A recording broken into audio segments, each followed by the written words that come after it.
அனைவருக்கும் வணக்கம். இன்னைக்கு உங்களோட ஒரு சிறுகதை பகிர்ந்துக்கலாம்னு ஆசைப்படுறேன். எனக்கு இதை வாட்ஸ்அப்பில் அனுப்பி வச்சாங்க. ராசுவின் டீ கடை. இந்த டீ கடை கிராமத்து டீ கடை, அதுவும் ஒரு ஃபாரஸ்ட் ஏரியாவில் இருக்கிற டீ கடை. இது கடைக்காரர் பேர் ராசு பாண்டி. அந்த டீ கடையில் அவர் அதிகாலை நேரம் உட்காந்துருக்கிறாரு. பாலை சுட வச்சுக்கிட்டு ஒரு பாட்டி வருது, உச்சாய் கிளவி வந்து ஒரு டீ போடுறா அப்படிங்குது. நீயே தான் நேரத்தில் கிளம்பி வர்ற, மயந்தான் பக்கத்தில் இருக்கான்ல, அப்புறம் என்ன அப்படின்னு சொல்லுது. பேசாமல் டீயை போடுறா அப்படின்னு சொல்லிட்டு பாட்டி டீ குடிக்கிறதுக்கு உட்காந்துருக்கு. டீ குடிச்சிட்டு ஒரு வடையை தீங்கினாலும் உட்காந்துருக்கு பாட்டி. அப்போ ஒரு ஃபாரஸ்ட் கார்டு வர்றாரு. வந்ததும் அவர் என்னடா என்னடா பண்ணிக்கிட்டு இருக்கிறீங்க, டீயை போடுறா அப்படின்னு ராசுகிட்ட பேசுகிற அந்த ராசு டீ போடுறான்றதே ராசுக்கு பிடிக்கல. தன்மான உணர்வு சுடுது.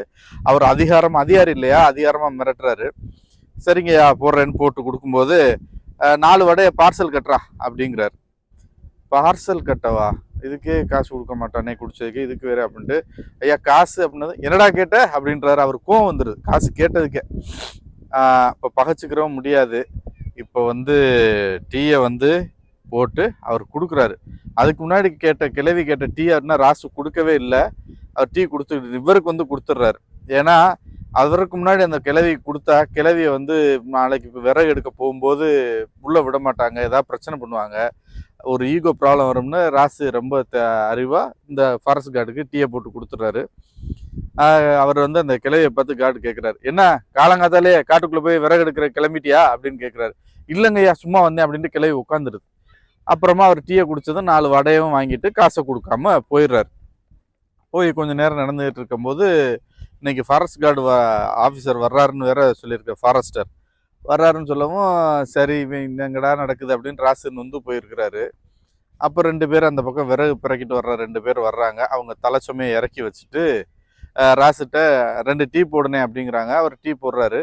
டீயை வாங்கி குடிக்கத்தான் போகிறாங்க அந்த 2 பேரும். பின்னாடி இருந்து ஒரு சத்தம், என்னடா இவ்வளோ கனமாக இறக்கிருக்கீங்க, சந்தனக்கட்டை உள்ளே வச்சுருக்கீங்களான்னு திரும்பி பார்க்குறாங்க. ஃபாரஸ்டர் நிற்கிறாரு வண்டியில். ஐயோ அப்படின்ட்டு, இல்லை இதுக்கு முன்னாடி ஒன்று சொல்லாமல் விட்டுட்டேன். அவர் போனதும் கார்டு போனதுமே இந்த கிளவி பார்த்தா கீழே மயங்கி கிடக்கும். ராசு ஐயோ நம்ம டீ கொடுக்காம விட்டோமேனு ஓடி போய் கிளவியை தூக்கி பார்த்துப்பாரு. மயங்கி இருக்கும். வேமா டீயை போட்டு வடையை எடுத்து பிஸ்கட்டை வச்சு கிளவிக்கு ஊட்டி விட்டு சத்தாக்கி கொஞ்சம் தெம்பானதும் கிளவி எந்திரிச்சிடும். நீ சாகிறதா இருந்தால் வீட்டில் போய் சாகு, என் கடையில் சேர்த்து என் கடையை மூடிட்டு போயிடாது அப்படின்னு கிளவியை திட்டுவார். போடா அப்படின்னு ஒரு வார்த்தையை திட்டிட்டு கிளவி நான் இப்போதைக்கு சாக மாட்டேனான்னு சொல்லிட்டு உட்காந்துருக்கும். அதுக்கப்புறம் தான் இந்த 2 பேர் விறகு கொண்டாந்து வச்சுட்டு டீ குடிப்பாங்க. டீ குடிக்கும்போது பின்னாடி இருந்து சத்தம், ஃபாரஸ்டர் கூப்பிட்றாரு, சந்தன கட்டையாடா கொண்டு வரீங்க. ஐயா இல்லைங்கய்யா அப்படின்னு நீங்களே பாருங்கயானதான் அவர் கோவரம். ஏன் துறை கொண்டு காட்ட மாட்டீங்களோ, நான் பார்க்கணுமோ அப்படிம்பாரு. இல்லைங்கய்யா இந்த காட்டுறோம்ங்கன்னு கொண்டு போய் காட்டுவாங்க. இதெல்லாம் எங்க இருந்துடா இது பண்ணீங்க, நல்ல மரத்துல இருந்து உடைச்ச மாதிரி இருக்கு, உங்களையெல்லாம் விடவே கூடாதுரா அப்படின்ட்டு சரி போய் டீ வாங்கிட்டு வாடா அப்படிம்பாரு. ஒரு 2 பேர்ல ஒரு ஆள் டீ வாங்க வந்ததும் டேய் ஒரு சிகரெட் வாங்கிட்டு வாடா அப்படிம்பாரு. உடனே அவர் ராசுகிட்ட கேட்பார், அண்ணே டீ கேட்குறாருன்னு அவர் அப்படின்னதும் இந்த பசங்க குடிச்ச டீயை சிந்தி கீழே வச்சுட்டு போயிருப்பாங்க, கொட்டிடும் 2 பேருமே. அவருக்கு டீயை வாங்கிட்டு போவான். சிகரெட் கேட்குறாருனே அப்படின்னதும் ராசு சொல்லுவார், அவர் தான் அதெல்லாம் விற்கக்கூடாதுன்னு சொல்லியிருக்காரு, இல்லைன்னு சொல்லிடுறியா அப்படின்னதும் சார் நீங்கள் இங்கே விற்கக்கூடாதுன்னு சொன்னீங்களா சார், இல்லை சார் அப்படின்னதும் இவன் பைக்குள்ளே ஃபாரஸ்டர் இருந்தால் பைக்குள்ளே கைவிட்டு தடவுவார். பீடி கட்டு இருக்கும். இந்த பீடி வச்சுக்கிட்டுறீங்க, இதெல்லாம் வச்சு உள்ளே போய் 10 வச்சு எதுவும் பொருதி விட்டுறாங்கடா, இதெல்லாம் பார்க்குறது தாண்டா அரசாங்கம் எங்களை வேலைக்கு வச்சிருக்கு அப்படின்னதும் சரி ஆளுக்கு 50 ரூபாய் கொடுத்துட்டு போங்கன்னு ஆரம்பிப்பார் அந்த 2 தலைச்சுமையா விறகு சுமந்தவங்ககிட்ட. அப்போ அவங்க சொல்லுவாங்க, ஐயா இதை விற்றா கூட 50 ரூபா கிடைக்காதுங்க ஐயா எங்களுக்கு அப்படின்னு. என்னடா ஏமாத்த பார்க்குறீங்களான்னதும் பின்னாடி இருந்து ராசு ஒரு சத்தம் கொடுப்பாரு, ஐயோ இந்த கிளவி செத்து போச்சு வாங்கன்னதும் ஃபாரஸ்டருக்கு ஒரு பயம் வந்துடும்.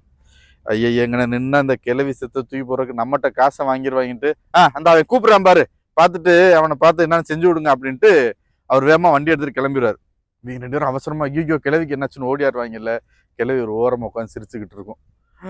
அப்போ சொல்லுவார் டீ கிடக்காரு, அவன்கிட்ட இருந்து காப்பாத்தாயா சொன்னேன், கிளவி நல்லா தான் இருக்கு, நீங்க இப்படியே எந்திரிச்சு ஓடி போயிருங்க, நான் அப்புறமா அந்த ஆள் கேட்டாருன்னா அப்புறமா கிளவி பொழைச்சிக்கிச்சுன்னு சொல்லிடுறேன் அப்படிம்பாரு.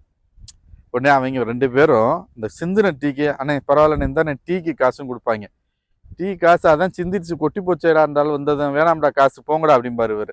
இல்லைண்ணே என்ன இருந்தாலும் நீங்கள் போட்டு கொடுத்துட்டே காசை கொடுத்தானே ஆகணும்னு அப்படின்னு சொல்லிட்டு அவங்க காசு வம்பா கொடுத்துட்டு போவாங்க.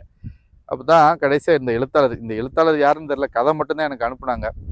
எழுத்தாளர் சொல்லிப்பாரு, இல்லாதவங்கள்ட்ட தான் நியாய உணர்வு மிகுந்திருக்கிறது. எவ்வளவுதான் அள்ளி கொடுத்து சம்பளமோ நிறைய வந்தாலுமே அவங்ககிட்ட ஒரு அற உணர்வோ, இந்த ஒரு ஒரு ஏழைகள்கிட்ட போய் நம்ம இப்படி வாங்குறோமே அப்படின்ற குற்ற உணர்வோ இல்லை. அவங்க வந்து மிரட்டி அதிகாரம் இருக்கிறதுனால கேட்டு வாங்குறாங்க பணத்தை, இந்த அன்றாடங்காட்சி உழைப்பாளிகள்கிட்ட. ஆனா இல்லாதவன் சிந்தின டீ கூட பரவாயில்லன்னு இருந்தாலும் நீ போட்டு கொடுத்துட்டே இல்லை அப்படின்னு காசு கொடுத்துட்டு போறான். அவன்கிட்ட தான் நியாய உணர்வு இருக்கு அப்படின்னு சொல்றாங்க. இன்னைக்கு இந்த கதையை உங்களோட பகிர்ந்து கொண்டதில் மகிழ்ச்சி. நன்றி, வணக்கம்.